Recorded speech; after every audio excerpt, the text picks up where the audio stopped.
Salut et bienvenue pour cette toute nouvelle saison. Vous le savez, j'aime les clins d'œil. Alors on va démarrer comme la saison 1 avec un film de Jean-Claude Van Damme, Full Contact. Jean-Claude Van Damme, comme dans ce film, un légionnaire, lion, stationné dans une base nord-africaine lorsqu'il apprend que son frère est grièvement blessé. Enfin, cuit à point. Ses supérieurs refusent alors qu'il parte l'aider. C'est pourquoi il va devoir déserter afin de le retrouver à Los Angeles. Un peu radical, mais ça se comprend. Malheureusement, à son arrivée, tout ne se déroule pas comme prévu. Son frère est mort et sa veuve refuse son aide. Pour un héros, c'est vrai qu'on a connu des débuts plus glorieux.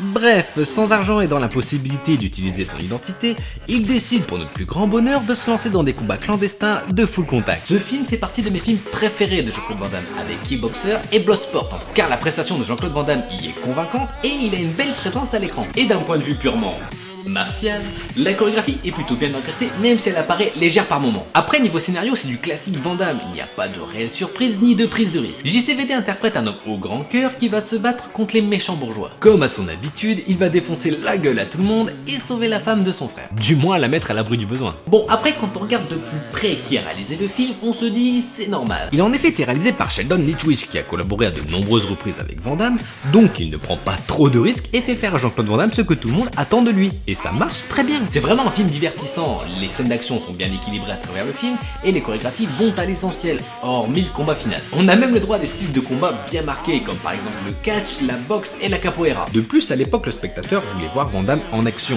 et le contrat est largement rempli. Mais le réalisateur a réussi à mettre une petite dose de douceur à travers la relation de Lion et sa nièce, ce qui était assez nouveau pour Van Damme. Malheureusement, c'est sous-exploité et c'est vraiment dommage. D'ailleurs, niveau casting, même si nous avons beaucoup d'inconnus qui resteront pour la plupart inconnus, ceux-ci collent parfaitement au rôle qui leur était attribué, sans réelle fausse note. Hormis Joshua, il n'arrête pas de parler une seconde, c'est vraiment le personnage pénible par excellence. Je trouve que la blonde qui organise les combats, la patronne, a vraiment un réel charisme, même si elle passe son temps à allumer Jean-Claude. Petit focus sur Brian Thompson, dont je suis sûr le visage dit quelque chose, mais vous ne trouvez jamais son nom. En effet, cet acteur passe-partout endosse souvent le rôle du mec peu agréable, voire extrêmement salaud. On a pu le voir dans Terminator, Walker Texas Ranger, X-Files, Mortal Kombat, Buffy contre les vampires, NCIS et encore plein d'autres. Ah, je vous ai dit qu'il était passe-partout, hein. Toutefois, il y a bien sûr quelques points faibles à Full Contact, par exemple la bande-son. Contrairement à d'autres films de Jean-Claude Van Damme, la BO n'est pas du tout marquante. De plus, certains passages du scénario ne servent absolument à rien, comme l'agression de Jean-Claude Van Damme au moment où il veut prendre un taxi, et enfin le doublage français quelque peu ridicule par moments.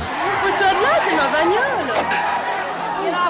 On pourrait parler aussi des décors et de la photographie légèrement feignante. En effet, ça aurait mérité plus de travail, surtout quand on sait que le budget était beaucoup, mais alors vraiment beaucoup plus important que les précédents films. Après, de mon point de vue, ce film fait partie des bons films de Van Damme du début des années 90. Car après, notre cher JCVD va commencer à enchaîner sa fameuse carrière des directs ou DVD et échanger ses kicks par des flingues. Oui, sa fameuse période trouble. Bref, moi j'aime ce film et j'aime le Van Damme de cette époque. J'en suis resté assez fan pour suivre son fil d'actualité sur Facebook. Comment être objectif parfois. Bon, c'est vrai, il y a bien un autre truc qui me gêne quand je regarde ce film. Ça, ce foutu maillot de bain.